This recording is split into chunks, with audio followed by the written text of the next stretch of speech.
여러분들이 이 세상 살아가면서 하나님께서 주시는 영의 양식으로 저와 여러분의 삶이 이 땅에서 형통하고 주님 안에서 형통하고 승리하며 주님께서 다시 오실 때 희고 빛나는 깨끗한 세마포들이 있고 주님과 함께 천년만국에 넉넉히 들어갈 수 있기를 간절히 축원합니다. 아멘.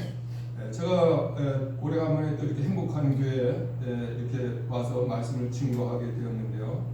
그때보다 지금 이렇게 와서 제가 느끼는 마음이 훨씬 이렇게 추운 겨울이지만 아주 아늑하고 따뜻하게 느껴지고, 또 목사님을 중심으로 또 성도들이 사랑으로 이렇게 한 마음으로 신앙생활하고 있구나 하는 마음을 저에게 하나님께서 주십니다. 여러분이 끝까지 하나님께서 주시는 이런 사랑으로 하나 되어서 승리하실 수 있기를 간절히 축원합니다. 아멘. 오늘 제가 여러분에게 전하고자 하는 말씀은 인자가 오는 것을 보리라, 이런 말씀입니다. 인자가 오신다. 다시 말해서 예수님께서 다시 이 땅에 오신다고 말씀하신 것입니다. 그러니까 그 말씀에 말세에 우리가 먹어야 되는 양식이죠. 마태복음 24장에 나오는 말씀, 또 에스겔서에 나오는 말씀, 다니엘서에 나오는 말씀, 또 종합적으로 성경 66권에 종합적으로 기록된 말씀이 계시록에 있는 말씀입니다. 그런데 저도 이제 뭐 조그만 교회도 다녀보고 큰 교회도 다녀보고 또 중형 교회도 다녀보고 많은 교회를 다녀봤습니다. 지금은 이제 목사 안수를 받게 돼서 또 제 나름대로 또 이렇게 같이 신앙생활하는 성도들이, 가족들을 비롯해서 성도들이 또 이렇게 좀 있습니다. 또 청년들도 이렇게 케어하게 되고 이런 게 있습니다. 그런데도 제가 그 큰 교회 다니면서 이렇게 했을 때 많은 말씀을 이렇게 들을 때 어떤 목사님들은 아니 예수님이 언제 오시든 무슨 관계 있느냐, 우리가 그냥 교회에서 열심히 봉사하고 열심히 헌신하고 모이기를 흩어지지 말고 계속 같이 모여서 이렇게 해야지, 이렇게 이제 큰 교회에서 그렇게 합니다. 그럴 때 이제 저는 이렇게 큰 교회를 다녀볼 때 우리가 이제 그런 걸 느껴봅니다. 이거 나의 신앙생활이 정말 바르게 가고 있는 것인가? 그 생각을 좀 해본 적이 있었습니다. 큰 교회를 가니까 얼마나 바쁘게 뭐 이렇게 활동을 해야 되는지, 또 거기서 직분이라도 하나 맡으면 얼마나 그렇게 해야 되는지, 그래서 자기의 신앙에 기도하는 시간과 또 하나님 말씀을 읽는 시간과 이렇게 하나님과 교제하는 시간이 좀 부족하지 않은가? 내가 이게 바르게 신앙생활을 하고 있는가? 이런 생각을 좀 해봤던 기억이 납니다. 그런데 분명히 성경에서는 예수님께서 다시 오시겠다고 하는데, 그 당시에 예수님이 다시 오신다, 재림하시는 예수님을 생각하고 악망하고 그 예수님이 오실 것을 소망하면서 살아야 되는데, 우리는 그렇게 생활하지 못하고 교회에서 그냥 봉사활동하고 교회에서 무슨 직분에 거기에 매여서 막 이렇게 하면서 거기에 생활하는데 몰두하고 있으면서 정작 다시 오실 예수님을 좀 망각하고 있는 거 아닌가, 제가 그런 생각을 가졌던 기억이 납니다. 그러나 분명히 예수님께서는 우리에게 말씀하셔서 곧 다시 오시겠다는 말씀을 분명히 하십니다. 지금 그날 환란 후에 즉시 해가 어두워지며 달이 빛을 내지 하며 별들이 하늘에서 떨어지며 하늘의 권능들이 흔들리리라. 그때 인자의 징조가 하늘에서 보이겠고 그때 땅의 모든 족속들이 통곡하며 그들이 인자가 구름을 타고 능력과 큰 영광으로 오는 것을 보리라. 그가 큰 나팔 소리와 함께 천사들을 보내리니 그들이 그의 택하신 자들을 하늘 이 끝에서 저 끝까지 사방에서 모으리라, 이렇게 말씀하십니다. 그런데 그러면 오늘날 그 큰 교회 다니고 막 이렇게 신앙생활을 바쁘게 했을 때 정말 하루에 몇 시간도 자지 못하고 또 신학대학 다니면서 뭐 과제도 해야 되고 엄청 바쁘게 생활했던 기억이 나는데, 그런데 우리가 계시록에 대한 말씀이나 재림 예수님을 말씀하면은 혹시 이단 아니냐? 뭐 이런 약간 불순한 생각을 그 당시에 가졌던 기억이 제가 나거든요. 그 가장 큰 이유가 무엇이 있었습니까?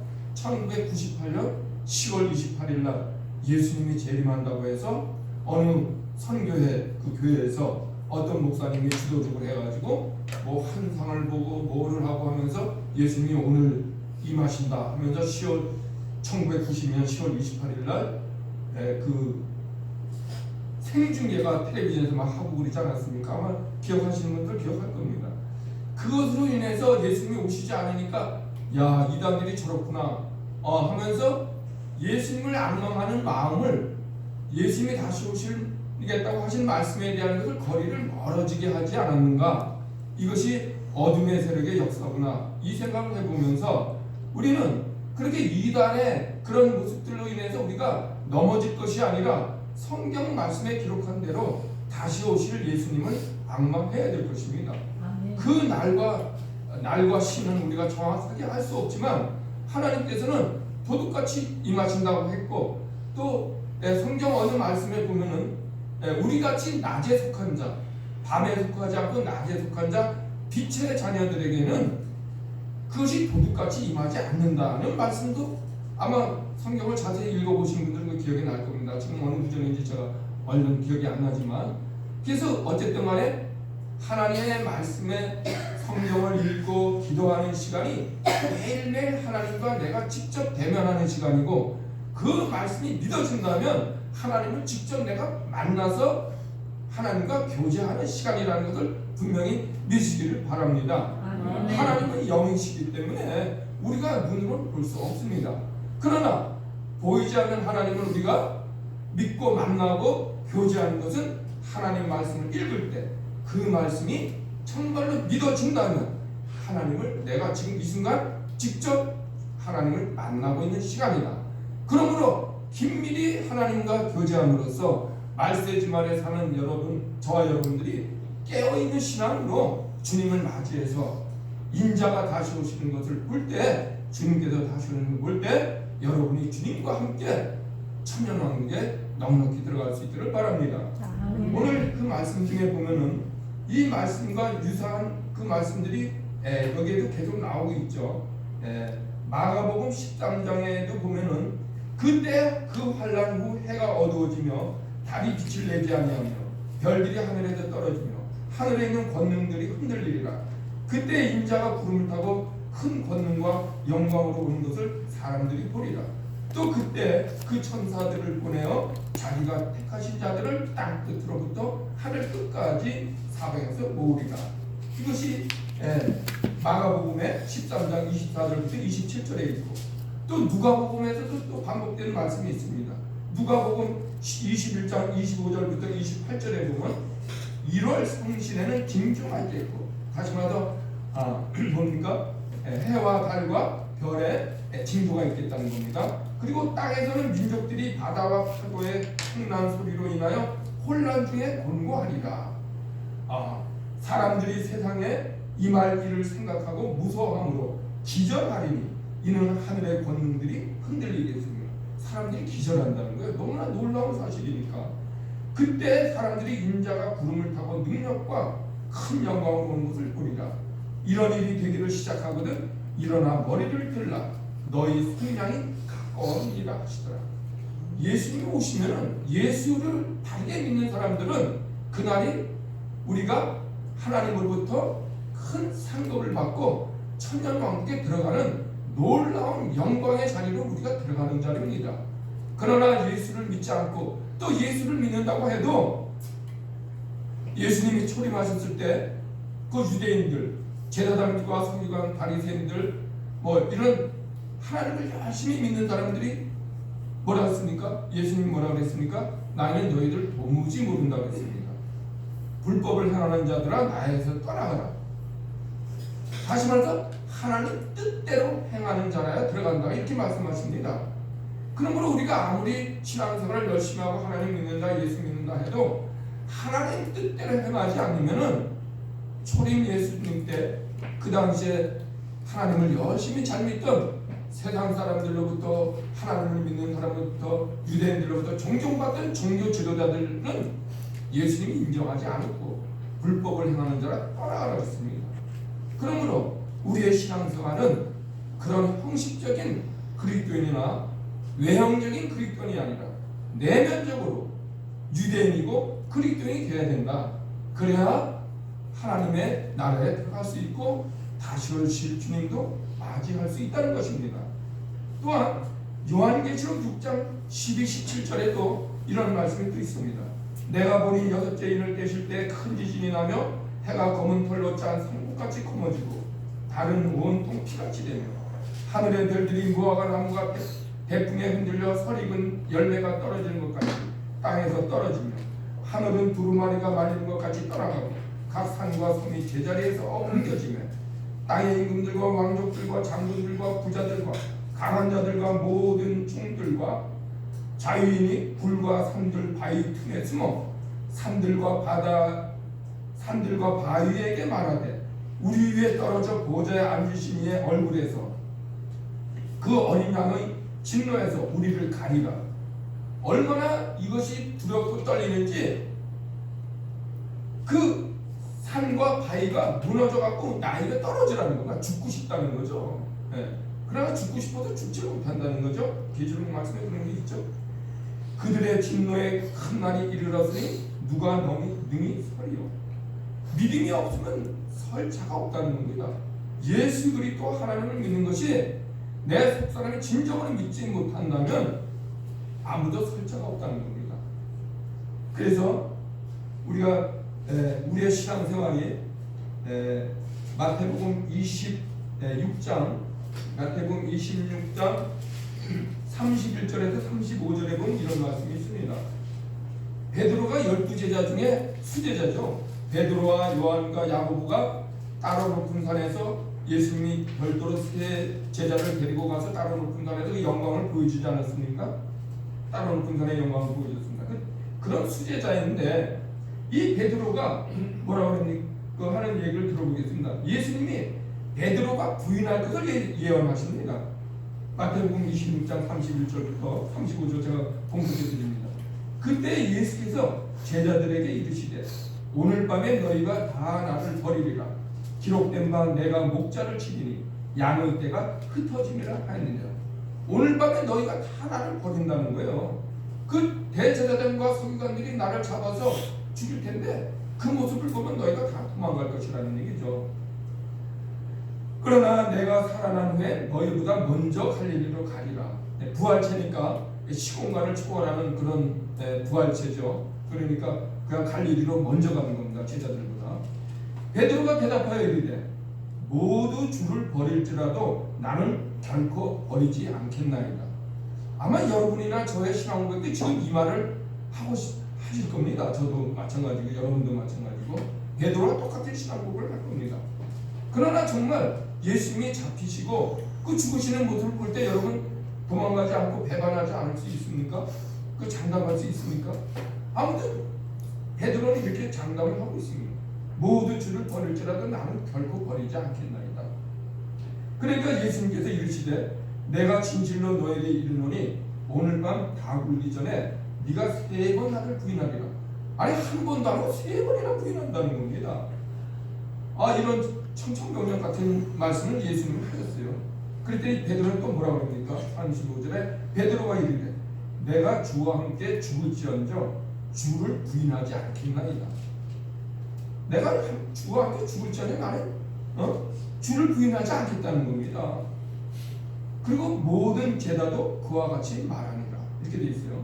그 12제자들도 나머지 제자들도 다 베드로와 똑같이 내가 주와 함께 죽을지언정 주를 부인하지 않겠습니다 하고 똑같이 이렇게 신앙 고백을 담당히 하고 있습니다.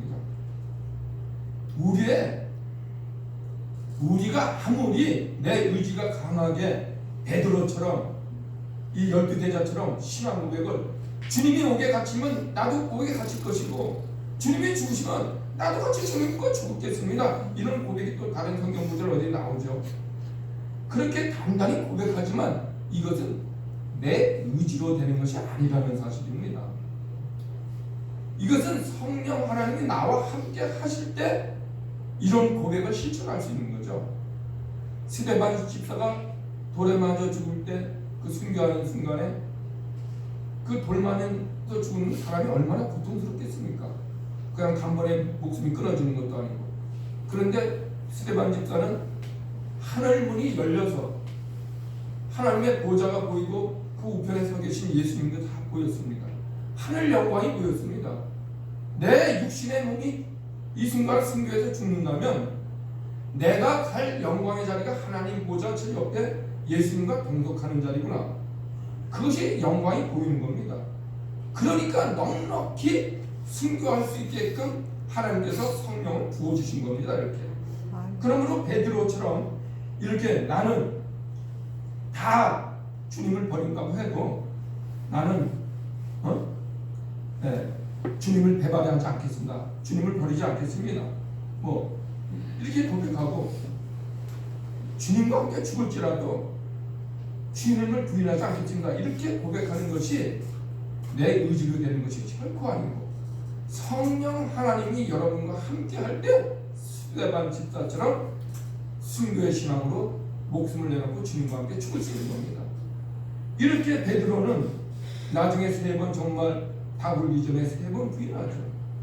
그리고 그가 회개하고 돌이키면서 마가의 다락방에서 성령을 받은 다음에 어떻게 됐습니까? 12 제자들이 다 예수님이 계실 때는 육체를 입고 계실 때 다 도망갔지만 성령을 입고 나서는 땅끝까지 복음을 전하면서 자기 생명을 다 바쳐서 순교하는 그 신앙에 이르렀던 것입니다.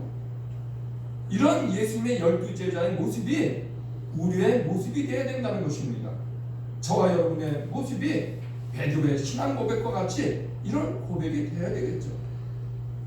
그럼 여러분들 베드로와 같이 이렇게 신앙 고백을 모두 주를 버릴지라도 나는 결코 버리지 않겠나이다. 내가 주와 함께 죽을지라도 주를 불의하지 않겠나이다. 이런 신앙 고백을 하는 것이 저와 여러분의 고백인데도 불구하고 저도 얼마 전에는 정말 말씀드리기도 부끄러울 정도로 예수님을 배반하고 부인했던 저의 모습들이 있습니다. 제가 아파트에 살다 보니까 대표 회장을 어떻게 어떨 때 하게 됐습니다. 그러다가 뭐 조합 리모델링 하자 그래갖고 뭐 이렇게 해서 조합장을 하게 됐습니다. 그때 기도해 보았을 때 하나님이 하지 말라는 거였습니다. 그런데 잠깐 2, 3년 고생하면 이게 아파트를 리모델링해서 새 아파트처럼 할 수 있겠구나. 또 다른 사람 다 그렇게 한 10여 명 되는 사람들이 다 그렇게 동의하고 대표들이 다 동의하고 그럼 그렇게 합시다. 제가 기도해도 저희 한 사람 기도해도 하나님은 하지 말라는 거였는데 2, 3년 잠깐 고생하면 보람 있는 일 하지 않느냐, 이 사람의 생각으로 제가 그 일을 조합장을 하게 되면서 엄청난 고생을 했습니다. 그래서 지금은 뭐 여러 가지 경기도 안 좋고 여러 가지 상황이 나빠지는 관계로 사람들이 좀 잠시 중단하면 좋겠다는 의견들이 있어서 지금 잠시 쉬어가고 있는 중입니다.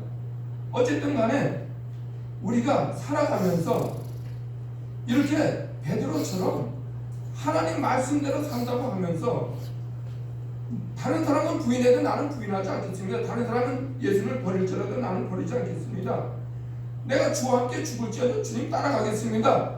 이런 베드로의 신앙 고백이었던 모습인데 막상 세상 눈앞에 보이는 잠시 잠깐의 그런 유혹에 말려서 하나님을 부인하고 예수님을 부인하는 저의 모습이 있었던 것을 여러분 앞에 부끄럽지 않게 고백해 봅니다. 우리의 신앙생활에서 저도 이런 사례가 있겠지만 여러분도 비슷한 사례들이 있지 않을까 싶은 생각도 있습니다. 우리가 하나님을 믿는다고 하면서 세상 사람들 앞에서 예수 믿는 사람들의 그 모습을 보이지 못하고 뒤로 숨어서 이렇게 그냥 넘어가는 그런 부지부식간에 하나님을 부인하고 예수님을 부인하고 배반하는 우리의 모습들이 있지 않는가. 그러므로 저와 여러분들은 오늘 이 베드로의 이 고백이 모두 주를 버릴지라도 나는 결코 버리지 않겠습니다. 이 신앙 고백과 내가 주와 함께 죽을지언정 주를 부인하지 않겠습니다. 이런 신앙 고백이 저와 여러분의 신앙 고백이면서 이것이 주님과 함께 동행함으로 승리해서 그 고백이 지켜지는 저와 여러분이 되시를 간절히 축원합니다. 아멘. 오늘 이제 말씀을 좀 마치자면은 요한계시록 22장 16절부터 21절에 이런 말씀이 있습니다. 나는 나 예수는 교회들을 위하여 내 사자를 보내어 이것들을 너희에게 증언하게 하였노라. 나는 다윗의 뿌리요 자손이니 곧 광명한 새벽별이라 하시더라. 성령과 신부가 말씀하시기를 오라 하시는도다.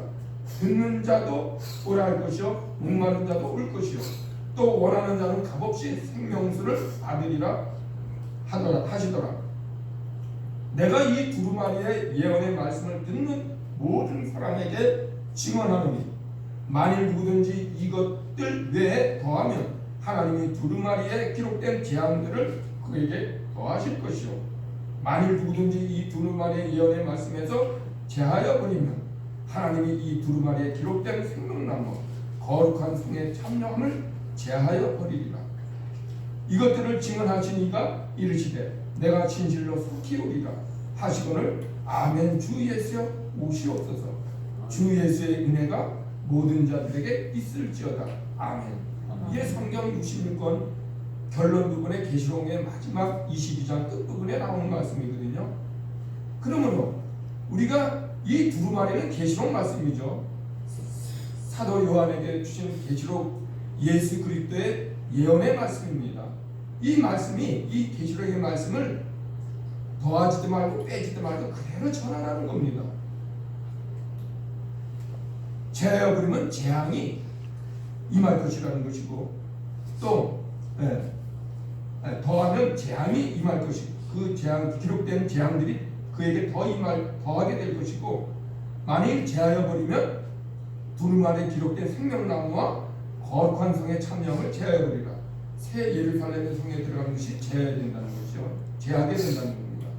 그러므로 이 계시록의 말씀을 아직도 우리가 계시록 말씀이나 말세에 먹어야 되는 말씀에 대해서 아직 거리가 있고 가까이 하지 못하고 있다면 이제는 저와 여러분이 깨어서 이 말세에 먹어야 되는 계시록의 말씀도 잘 잡수셔가지고 이 영적으로 주님과 온전히 동행함으로 여러분의 삶이 베드로의 신앙 고백처럼 내가 주와 함께 죽을지언정 주를 부인하지 않고 끝까지 그 믿음을 지켜서 하나님의 말씀과 예수 그리스도에 대한 증거로서 여러분이 승리하여 아멘 주 예수여 오시옵소서.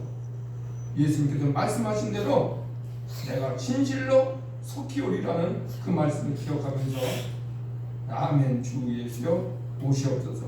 이 고백이 저와 여러분의 고백이를 간절히 축원합니다. 아멘. 다 같이 기도하겠습니다. 만왕의 왕이 되시며 만주의 주가 되신 아버지 하나님, 오늘 하나님께서 저희들에게 말씀을 허락해 주신 감사드립니다. 아버지 하나님, 이 사도 베드로가 모두 주를 버릴지라도 나는 결코 버리지 않겠나이다. 내가 주와 함께 죽을지언정 주를 부인하지 않겠나이다. 이 신앙 고백이 저와 모든 성도들의 신앙 고백이 되어서 주님께서 속히 진실로 속히 오리라 하신 이 말씀을 저희들이 굳게 믿습니다. 아멘. 주 예수여 오시옵소서. 예수님의 이름으로 기도드려옵나이다. 아멘.